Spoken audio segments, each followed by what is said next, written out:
Amanda, the big storyline of today was no Camila Cardoso with the Gamecocks as she's playing for Brazil at Olympic qualifying. So how did the Gamecocks look without Cardoso in the lineup? Well, Matt, we talked about it before, but 9 players, no problem for this South Carolina team. All 9 players getting in tonight, and all 9 of them scoring. As for no Camila Cardoso, also no problem. They had an amazing front court. They really showed their depth tonight. They had 44 points in the paint for South Carolina versus the Tigers, 8 points in the paint. And you had Ashlyn Watkins making her 3rd career start in place of Cardoso tonight, and she had 9 points, 7 rebounds, and 3 blocks. And as far as the depth in that post, Chloe Kitts doing Chloe Kitts things, having a career high 5 blocks tonight. And then off the bench, Sakima Walker, Sanaya Fagan, all playing their role and making immediate impacts when in the game. It's a product that head coach Dawn Staley said she saw in the making during practice this week. They had some they worked hard. They worked hard these past 2 days.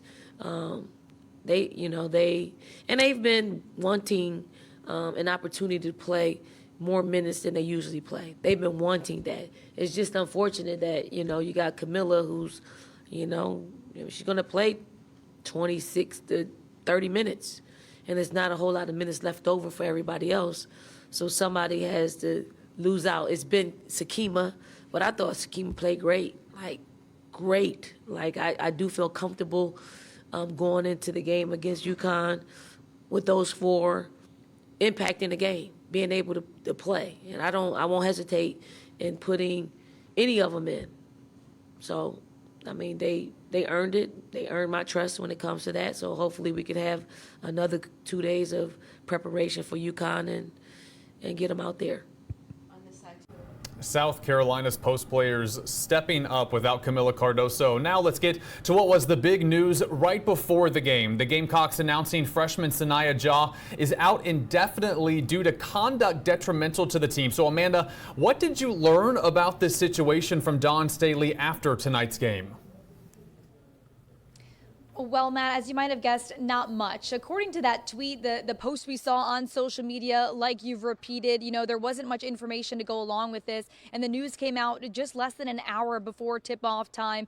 And Ja only averages a couple minutes per game, a couple rebounds, and a couple points per game. But with Camila Cardoso's absence and that UConn game on the horizon, this is why it's such a big storyline. So head coach Dawn Staley was asked about the news, and here's what she did have to say about it tonight. Well, it'll be day by day. It'll be day by day. She'll work towards getting a little bit closer to coming back, but it'll be day to day. Staley was also asked if she could comment further on the situation and more specific details when it comes to Siaya Jaw, and she simply responded no. So definitely a story we will be following as the season continues. But South Carolina will only have 9 players for the UConn game as well. Camila Cardoso returning after that. So Amanda, let's look ahead to Sunday's game against UConn. Number 11 in the country. They've faced injuries this year, the Huskies have, but they're still a team full of great talent. Maybe not feared the way they were a few years ago, but still such a talented team. Amanda, how did the Gamecock players feel? How are they feeling ahead of Sunday's showdown with the Huskies? Well, Matt, this is a stage that a lot of these players have played in, a top 15 showdown, whether that be on the road, at home. This one will be at the CLA, but all these players have met the moment this season because Dawn Staley likes to pack a decent schedule for her team. But the players we got to speak to today, Chloe Kitts and Milasia Fulwiley, both have not seen court time against the Huskies. Chloe Kitts was here last season, but was on the bench, and Milasia Fulwiley, being a freshman, did not face the Huskies last year. So they were both asked about kind of what they've known about this program since growing up, being basketball fans, and kind of what they expect on Sunday. We've all watched them growing up.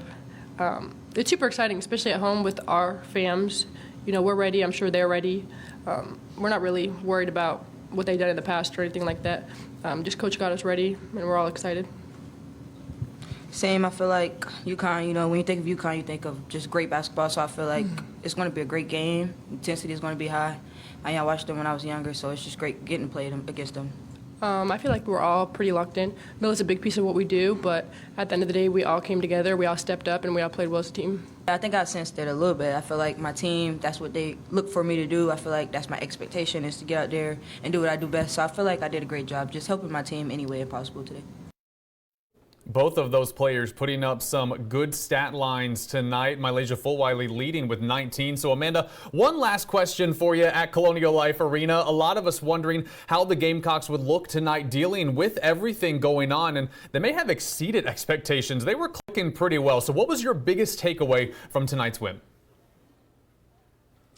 Well, Matt, my takeaway might be nothing new. It's definitely not anything new. The Fulwiley effect, it's really hard to describe and explain unless you're here at the CLA, because when she hit that first three-pointer for South Carolina tonight to help the Gamecocks push past Missouri early on, this place erupted. And it's the way that it's so entertaining, her energy, her intensity, the finesse. It's just so fun to watch. It's a reason why Dawn Staley calls her a generational talent. It's the reason why she's more than just a local talent. She's a national star. And yes, she had 19 points tonight, 6 steals, 4 assists, 0 turnovers. I asked Dawn Staley about her intangibles, that energy, that feel that we all get when she plays in this game. And Staley said that she's aware of her so-called superpower, and she's really leaned out her game, cutting away the fat, cutting away those turnovers. And she's also been able to help the team and bring that energy in games when they need it most. It seems like she's hitting those shots when the team needs it most. So it's nothing new, but I do think Fulwiley puts the life in the Colonial Life Arena, and it's going to be hard to dull that spark come tournament time.